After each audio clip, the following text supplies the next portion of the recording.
Instagram is currently testing out hiding its like feature for some users across the U.S. It's a move the company hopes will improve the mental health of young people who compare themselves and their lives with what other people post on the app. KSBY's Melissa Newman looked into how Instagram is impacting the community around us and why some say hiding the likes won't help. Haley Hansen is what some may call an influencer on Instagram. Her account, Hungry Haley, that chronicles the healthy food she creates, has over 30,000 followers.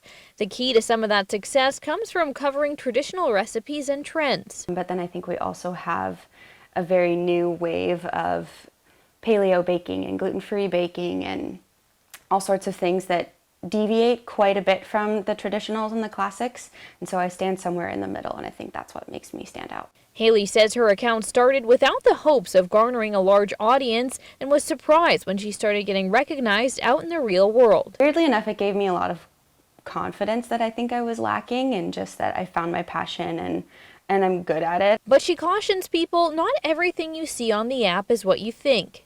You can buy a nice marble slab at Home Depot or your local hardware store for not too much money, or you can get a big roll of this sticky paper off of Amazon for, again, not that much money. This marble sticker and styrofoam board look like Haley is cooking in a high-end kitchen, and the decorative linens around the food. This is an old shirt.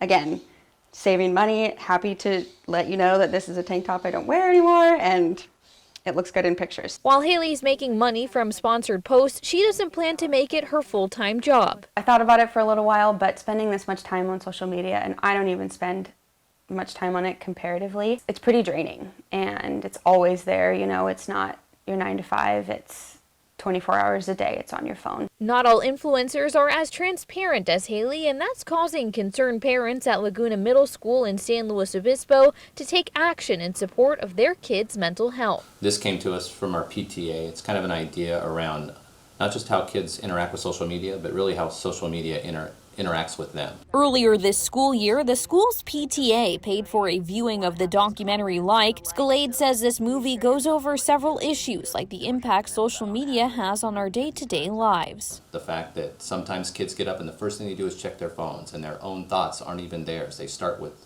their phones in the beginning of the day. Some Laguna Middle School students we talked to say they've had their Instagram account since elementary school.